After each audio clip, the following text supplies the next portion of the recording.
So the outline of today's talk is I will introduce palliative care and advanced care planning so that we're all familiar with the same words and tools that we can use moving forward. I'll talk about unique challenges that cancer survivors face when thinking about future care planning.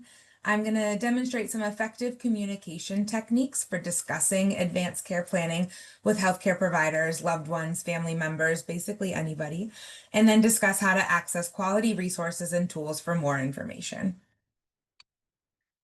The overall main goal of this webinar is that you can find comfort and familiarity with some of these topics that may be hard to talk about and learn who to talk to and what to talk about if you have questions about these topics. So to start, I like to kind of just talk about what is palliative care. I think there's a lot of misconceptions and a lot of confusion with this term, and so hopefully after today you'll understand better what palliative care is. Two organizations define palliative care in these boxes. The first is CAPC, which is the Center to Advance Palliative Care, and the second one is the WHO, or the World Health Organization. And both of these definitions really focus on the interdisciplinary care of the whole person.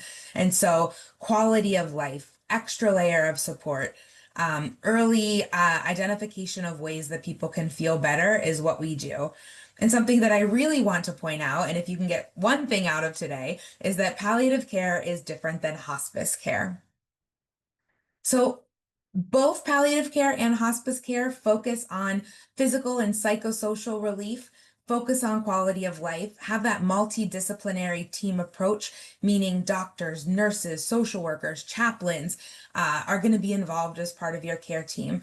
Where they differ, palliative care happens anytime during a serious illness, independent of prognosis, and can be concurrent with curative treatment. So you may see or be asked to see a palliative care doctor, but you're going to get better, and that's okay.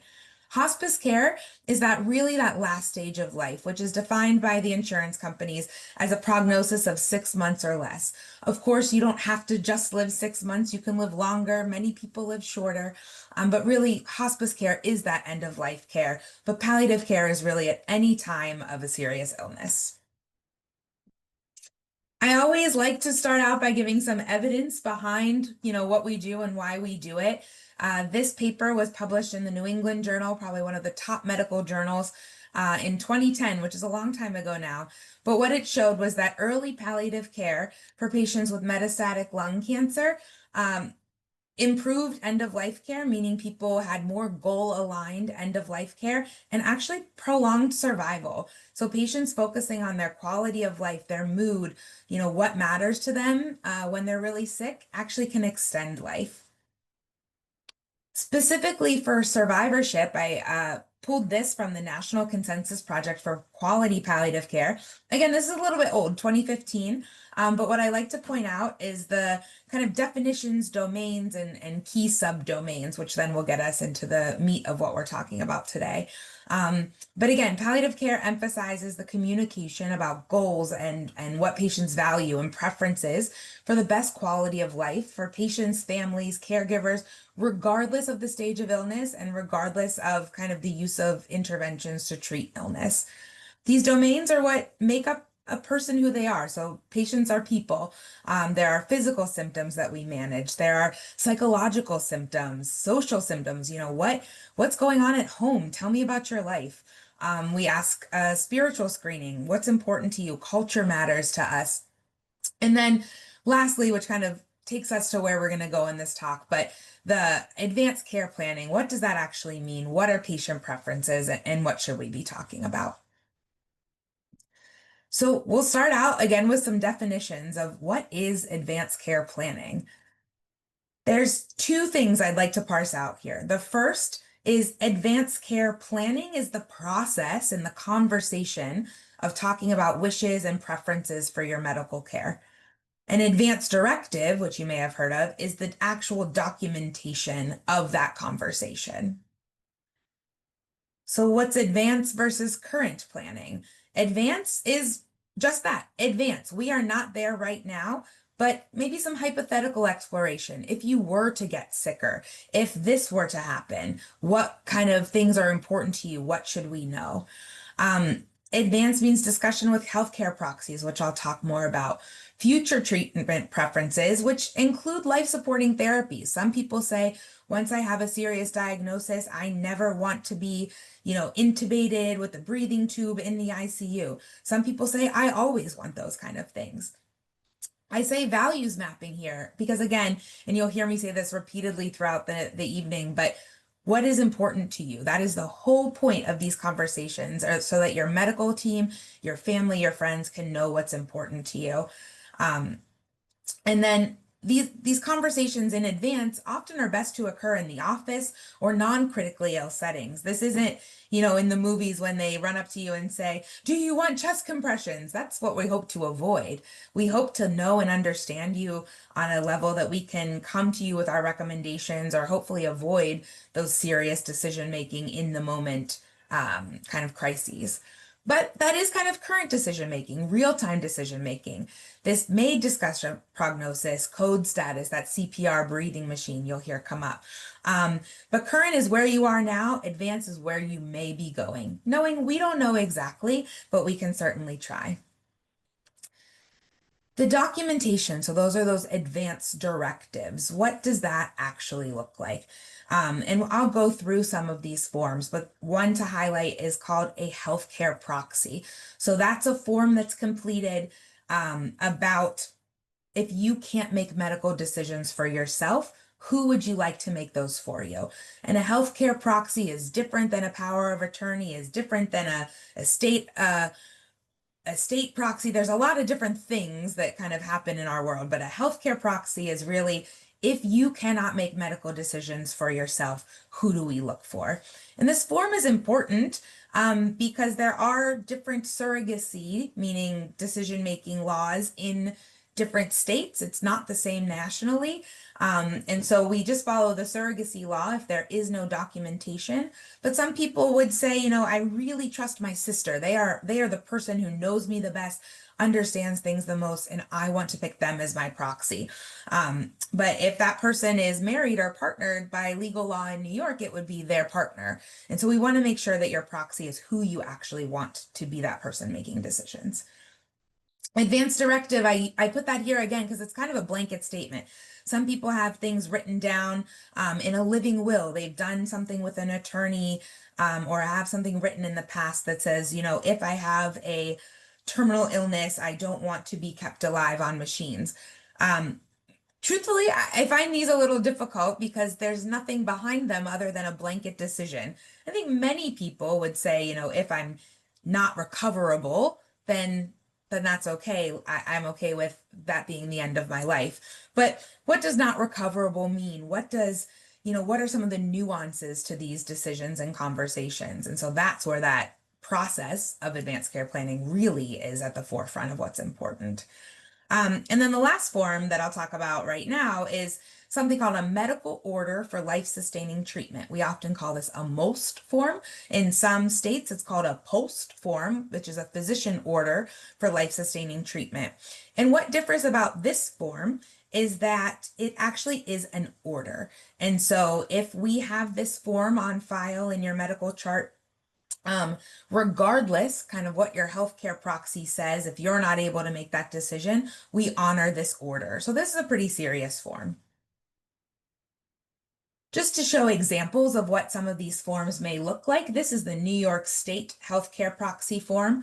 And as you can see on the top, it says you fill in your name, appoint who you appoint as your healthcare proxy. There are the option to leave an alternate agent as well.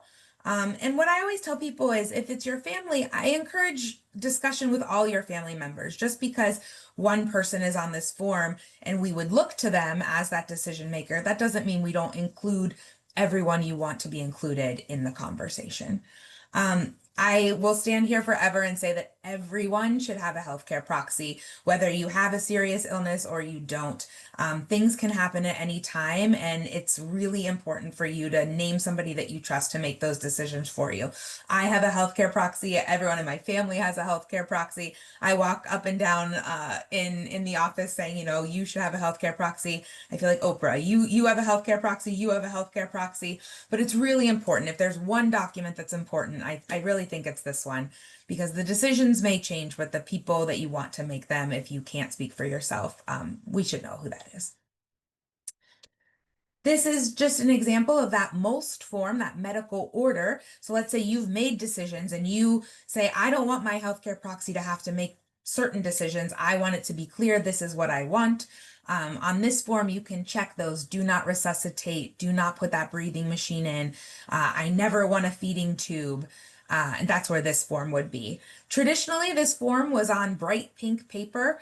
It now can be printed on any color paper. Many people say if you have this form, to keep it close to like your refrigerator or somewhere very accessible, mostly because the Emergency Medical Services, EMS, is trained to look for these forms in that area, so that we make sure, again, the whole point is that you're getting the medical care that you would choose to have. So, what are the benefits of advanced care planning? There's a lot of benefits, three that are, again, proven in the literature and the evidence of medicine, is that it does reduce hospitalization rates that are unwanted hospitalizations. And so, if you say being at home is important, or I don't want to go back and forth to the hospital, having this documentation and these conversations makes that clear. Same thing with it lessens unwanted intensive treatments at end of life. If we know what to do, we can help and not intervene in ways that you don't want. And then the last thing I will say is that these conversations are tricky, and we're going to get into some examples of what they may look like, but it really promotes the bond between a patient and the medical team. I think learning about people, what makes you who you are, what's important, really is why I love doing my job. And I think even in these hard conversations, it really promotes that bond.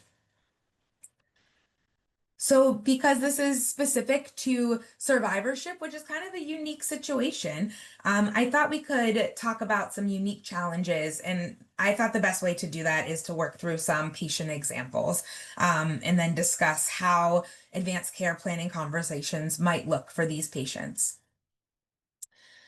So the first example is a person in their 40s was diagnosed with stage 3 colon cancer about 6 years ago, achieved remission, so no more cancer, after surgery and chemotherapy.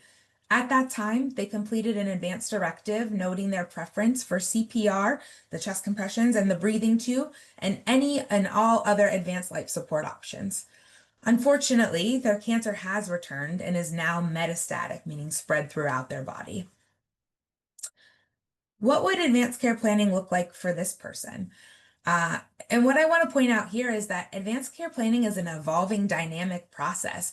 You as a patient, you as a person are not just one point in time. And so, prognosis, treatment options, personal goals change over time.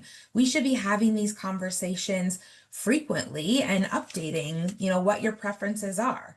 For this person, when they, were doing well and okay, and their cancer wasn't current in their body, they said, I want everything done. How does that change now that their cancer's back? What's changed in their life? What's important to them? 6 years is a long time. There could have been a lot that's happened. The first thing I would do with this person is, again, confirm their healthcare proxy. Who's in their life? Who would they like making decisions with them or for them if they can't for themselves? And what's most important is that it may change again. And so these conversations are not just a one-time conversation, especially for patients that have maybe unpredictable disease courses or things may change. We want to be there during those changes with you. The second patient example is a woman in her 60s who completed treatment for breast cancer 5 years ago. She has chronic heart failure related to the prior chemotherapy.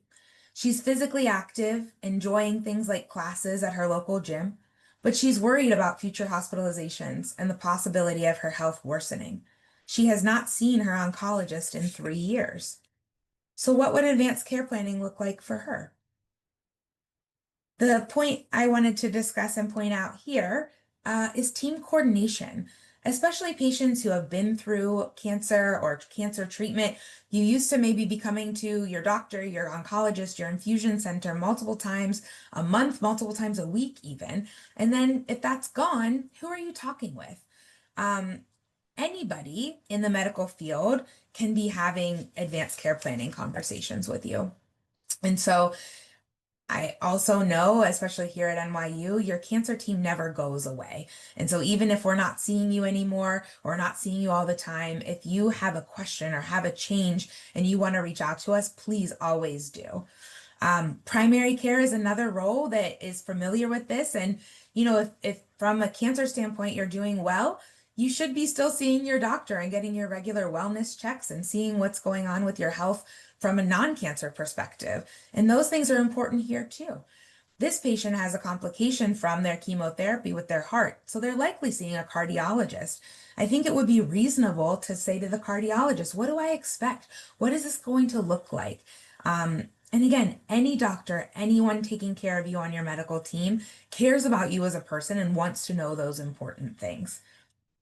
Um, I'm going to give in a couple slides from now some examples of how to bring up these conversations because I think that can be kind of difficult.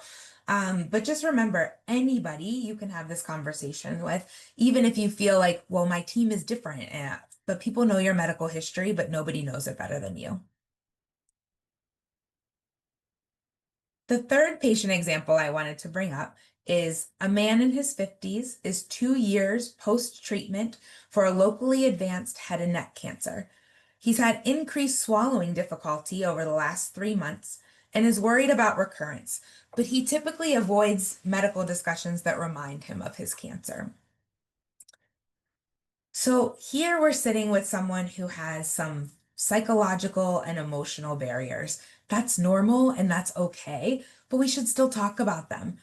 For this patient, I think he's nervous that his cancer is back. If he's having trouble swallowing and maybe that was what, his symptoms were presenting with the first time, he doesn't know who to talk to. He doesn't know where to go. Um, Patients who have gone through cancer and cancer treatment have been through a lot. And I think there's feelings of maybe some anxiety, some reluctance, some distress, also maybe some avoidance. People say, I want to focus on living well now. And that's exactly what advanced care planning can help you do, living well now. What does that mean? What are those important things to you? I also think that if this patient had a prior advanced care planning conversation and then went to the doctor, they would maybe be able to read that note and say, oh, this patient, has some anxiety around medical conversations, and that prepares then your medical team to be able to best speak with you. I have written here trauma-informed care. That's kind of a buzzword in the medical field. But what I really wanted to point out is that, again, cancer and surviving cancer and going through cancer treatment is a lot. And your body has been through a lot, your mind has been through a lot. And we know that and acknowledge that. And I just want to make it clear that we're aligning with you and your values and what's important. And hopefully that builds trust and allows for some of these complicated conversations to happen. So if you're going to have complicated conversations or maybe some uncomfortable conversations, what really is that going to look like and how do you do that? The first thing that I always like to bring up is dealing with emotion. I think in society as a whole, we're not very good at that. I borrowed this acronym, which is NURSES, from Vital Talk, which is a communication skills class that is taught across many medical disciplines. I did the training when I was a palliative care fellow. We do a version of it here. I teach anybody who rotates with me kind of these things. I even today, one of the dietitians asked me, how do I better deal with an uncomfortable conversation? And I always say the first thing is that you have to be able to address the emotion to be able to work through the emotion. I use these statements in my daily life every day when I'm talking with people, be that patients at work or be that in my home life as well. I think you just have a better capability of communicating if you're able to address the emotion. And so working through this acronym, the first one is just name the emotion. This is probably one of my favorite ones because I think you can just say, I see you're frustrated, or I see you're sad. Just name the emotion, and you may be worried that maybe you bring up the wrong emotion, but that's okay. People will correct you. There's been many times where I've said to someone, I see you're sad right now. And they say to me, I'm not sad, I'm frustrated. And so then that gives me really good information about what somebody's feeling. The second one is U for understand. This is a statement not to say that I understand what you're going through, but more, I understand this is difficult, or more, I understand this is hard. Really just aligning together with somebody so that you can feel heard and understood. Um, the third one is respect. This is one of my favorite ones. I typically will say, I see what an advocate you're being for yourself. Or often if a family member gets labeled as being, loud or kind of confrontational, I reframe that and saying, you're advocating for your loved one. This is important to deal with. The last three, I think, are probably the most important.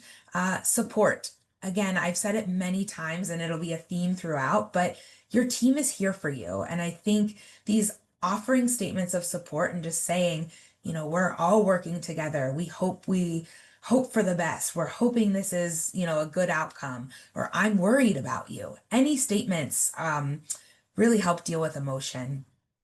Explore is, I know I've said my favorite about 3 times, but explore is really my favorite because it's just that tell me more. And so if somebody says to you, or if you say to somebody, I really want to be able to go to the gym. I was like, tell me what the gym looks like. Is it the social aspect of the gym? Is it the physical aspect of the gym? What is it that's important? It kind of exploring allows you to get to that next level of every feeling, emotion, question that somebody may have, or telling them about themselves. Earlier today, somebody told me about their job, and I said, tell me about your job. And they said, what do you mean? And I said, I want to know what it's like a day at your job. Because again, that's getting at who you are as a person, and how that can inform your future medical care. And the last one is silence. I think silence is hard for us in a society. It feels uncomfortable. It feels like there may be not sure what to say, but really silence is allowing our brains to do the processing, think about what's been going on. Again, I'll use an example. I was talking with a patient the other day, and I had met her about a month ago when things were going well, and that was great. And unfortunately, when I saw her the other day, her cancer has returned. And I said that to her. I said, it looks to me, and you've had this conversation with your oncologist, that the cancer's back.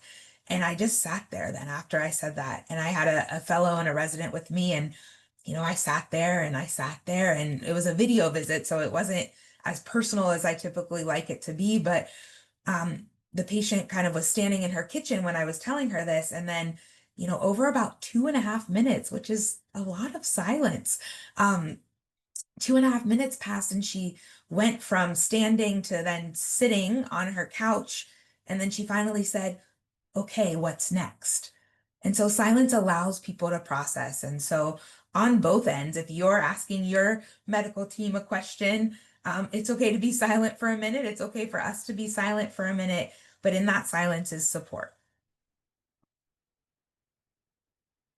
So I think I've maybe hopefully done an okay job of explaining why advanced care planning is important and what to do about it, but it can be hard to bring it up still. And so on the next 2 slides, I hopefully can equip you with just some stock phrases that you may be able to put together and say to yourself, okay, I'm going to write this down, and at my next visit, I'm going to bring this up to my medical team, or on the next slide, we'll talk about our family and friends.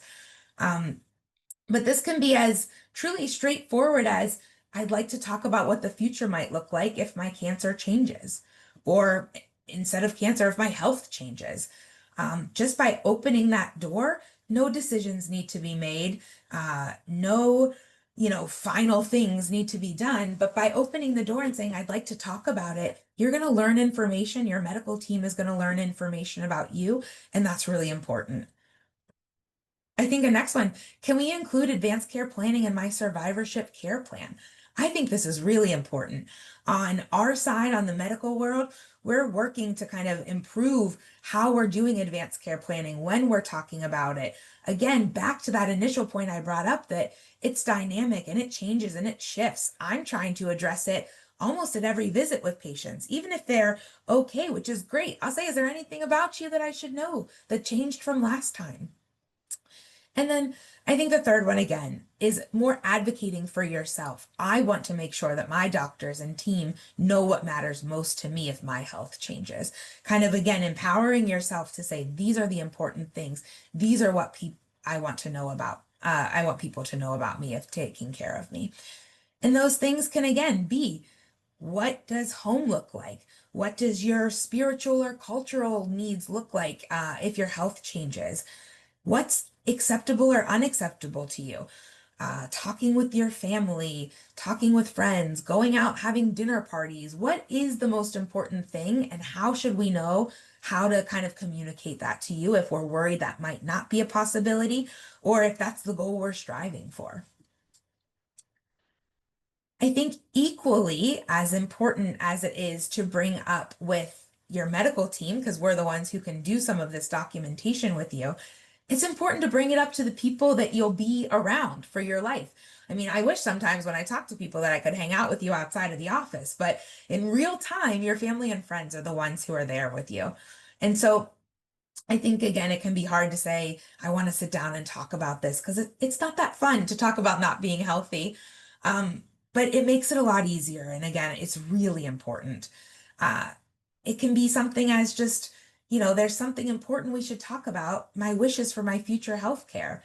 I always ask patients if they're together with a friend or family member in the room, have you ever talked about this before?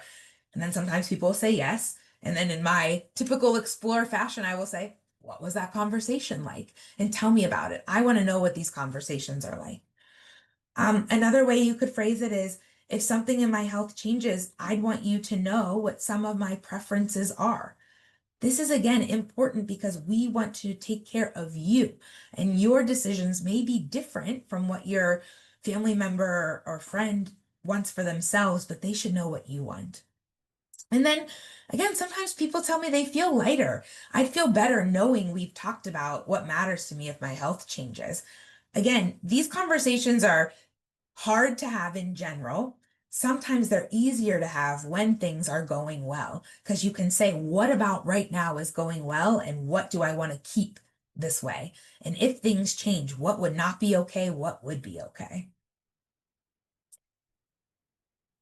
Okay, we're talking about a lot of things, but how do we actually do this? What's available? You might have an appointment coming up and you want to say, "Oh, I want to have this conversation, or I want to start this conversation, but how do I actually do it?" And so the first thing, this is a QR code. I know it looks blurry, but it works, I promise.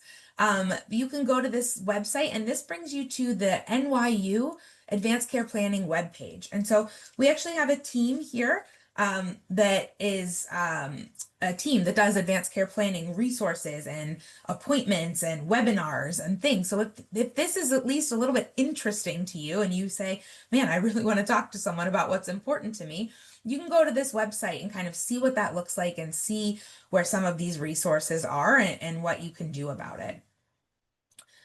Another thing I wanted to point out is this advanced care planning comprehensive guide. So basically everything that I've just talked about, the documents, your healthcare proxy, things to think about, what's important to you, exists in this guide here. And really this guide is here to help you start your own advanced care planning. It includes insights and things that allow step-by-step instructions and tips to help you create a plan that aligns with your values, goals, and beliefs. I know I keep saying it and I will keep saying it, but really the point of these conversations are for us to know what is important to you. What are your values? What are your goals? What are your beliefs? And how do we integrate that into your medical care at any stage of your illness? This one online, the PDF has some space that you can write things, but there's also hard copies in the office if you need them. I just got about 400 printed, and so they exist as well. And again, it's these step-by-step things. So this doesn't all have to occur at one time. It can happen over time.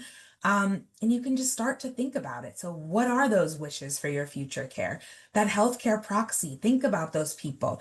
And I'd say before you name your healthcare proxy, you should probably tell them that you're doing so. And so that can be one of those, I'm going to bring the slide back up, but conversation about, what does that look like? Uh, I would like to talk to you about my healthcare. I want you to be my healthcare proxy. Can we talk about these things? You can write some things down, and some of these resources also have things to think through that you may not have even thought through before.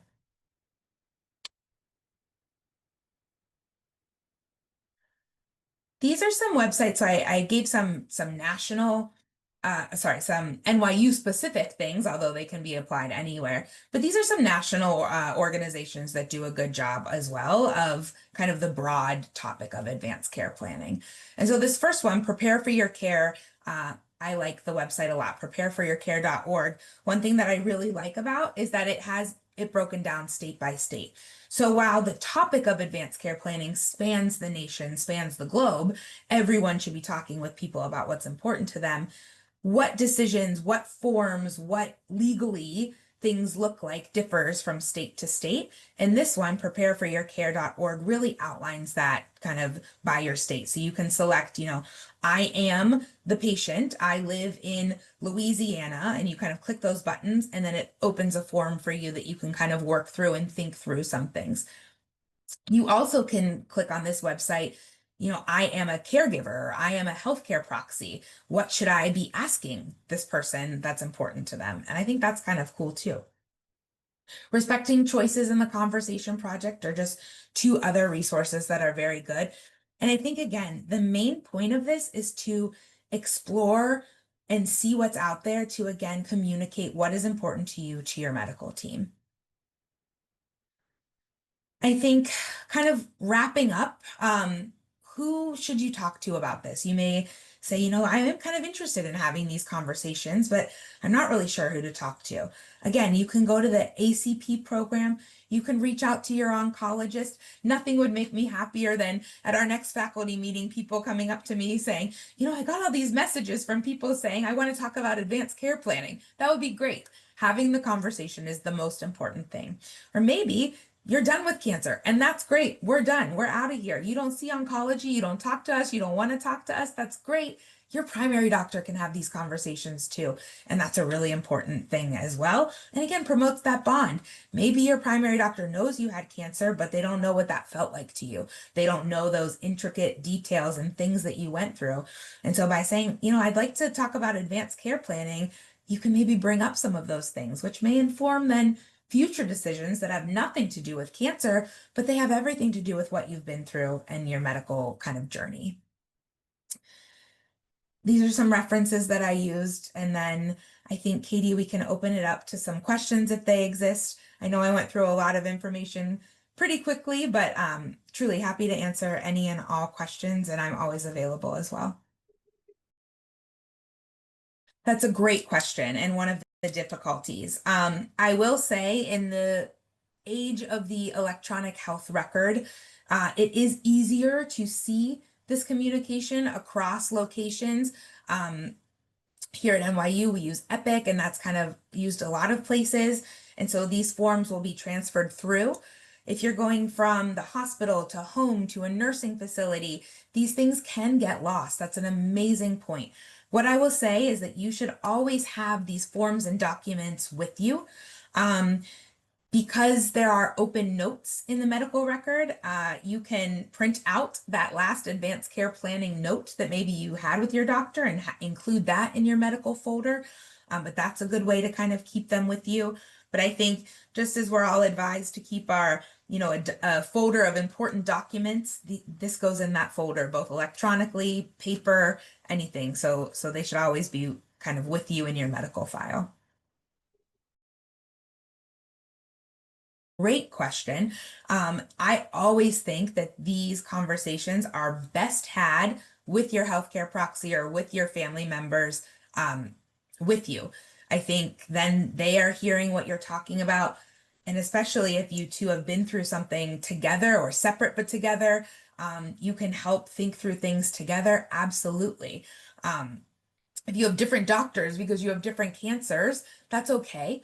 I think that may be time to kind of look into maybe one of those appointments with our advanced care planning team, and having a joint visit and talking about that.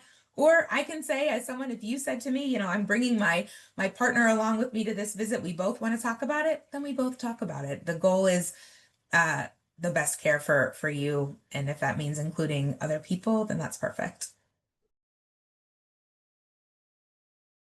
I recommend kind of updating it anytime there's a change in anything.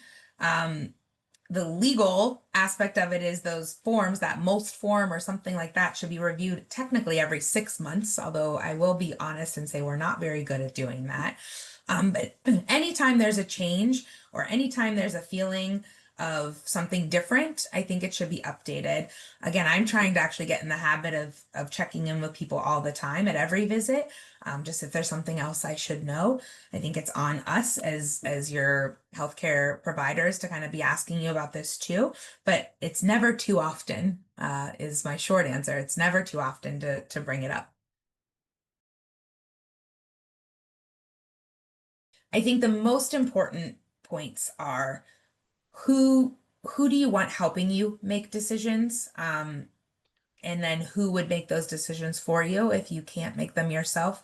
That is that healthcare proxy or just having those conversations with people.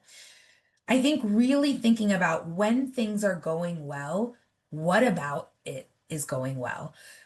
Is it the activities that you can do? Is it the ability to take care of yourself? Is it your home environment? Is it your ability to talk and speak or walk and be active? Kind of what are those things that make life the way you like to live it, and what would be totally unacceptable to you? Um, and kind of outlining those, yes, this is okay, no, this would never be okay. And then I will say there is always that gray area of we just don't know what the future holds. We don't know each exact scenario. And that's why this is that dynamic process, because things can change quickly and we can be surprised in good ways and bad ways. But it's the people that you're around and what makes you who you are the things to really consider.